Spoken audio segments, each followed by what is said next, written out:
For me, it's the experience of getting through some of the challenging times, whether it's challenging weather, challenging climbs, or whether it's bad weather on challenging climbs, to see up ahead that blinking light that I know someone's waiting for me and is going to make sure that I get there safely and is going to help pull me through and support.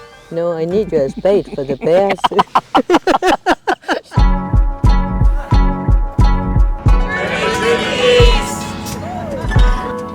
Cycling requires me to be present.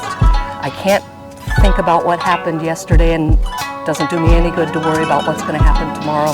And so it really requires me to focus and be present and use my sight, my hearing, use all my senses and really stay focused. It just makes me so grateful to my family here on the road that just is making this a magical journey to the east. You feel the sun, you feel the rain, you feel the cold.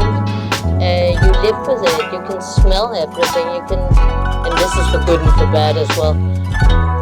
But it's very enjoyable when riding through the rainforest. You can hear all the sounds around you. And then you can have a beer with a good conscience once you pull into the hotel. Cheers.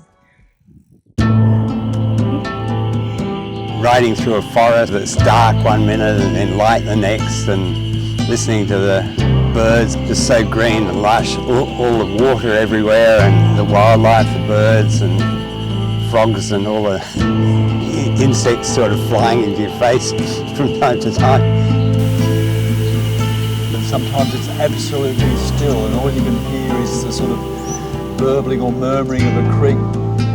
And other times it's the cranking of the pedals as you grind your way up. Hi. Dan gave you away.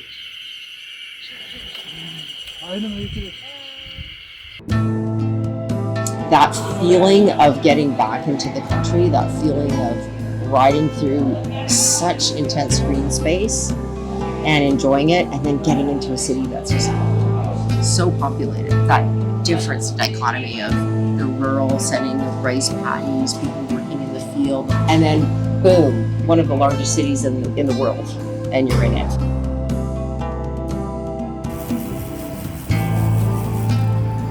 When you cycle and long distances and if there's big climbs, you have to have the right mindset to be able to just keep going. When it's been raining and that sort of thing, it's not always perfect, but at the end of the day, it's nice to feel you've achieved something every day. The range of experience of the people on the tour and their passion for cycling buoys you up. You know that in the rain it can get cold, it can get a bit miserable, but you know there's other people going through it. You know that if you're feeling a bit down or a bit, when's it ever going to end, you're not alone, and there's people who will cheer you up. What ends up happening is you get better every day, and you learn, to just take your time, slow and easy, and you surprise yourself with what you can actually do. Yeah, and then the descents, I used to call them slightly terrifying, and now we've done so many, I feel in control. I feel really happy with how I'm doing the descents.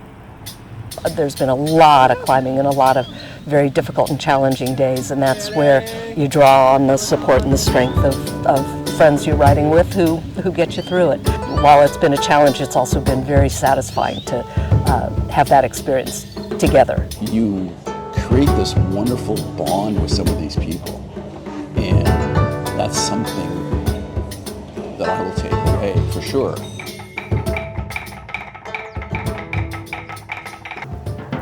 The most memorable thing to me will be the cultural differences, which you know, but you don't really know until you get here.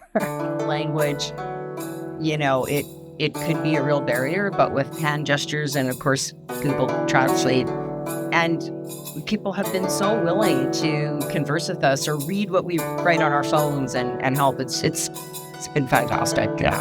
Toilets. Just gonna say it. Heated seats, all the buttons, all the options, toilet and snacks, toilets and snacks, and food. Food has been great.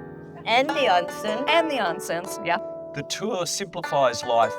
You cycle, you eat, you sleep, you get up and do it again. So you've got to adjust to real life after the tour. The countdown has started, and that's bittersweet.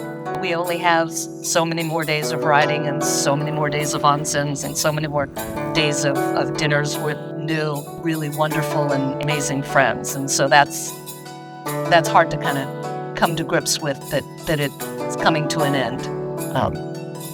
Yeah, That's it. but we'll just meet again another trip, and it's the same. Whenever going on a CDA trip, you always run into someone that you have been riding with before. And that's the beauty of it. It makes it less hard to say bye-bye. Yeah. Everywhere.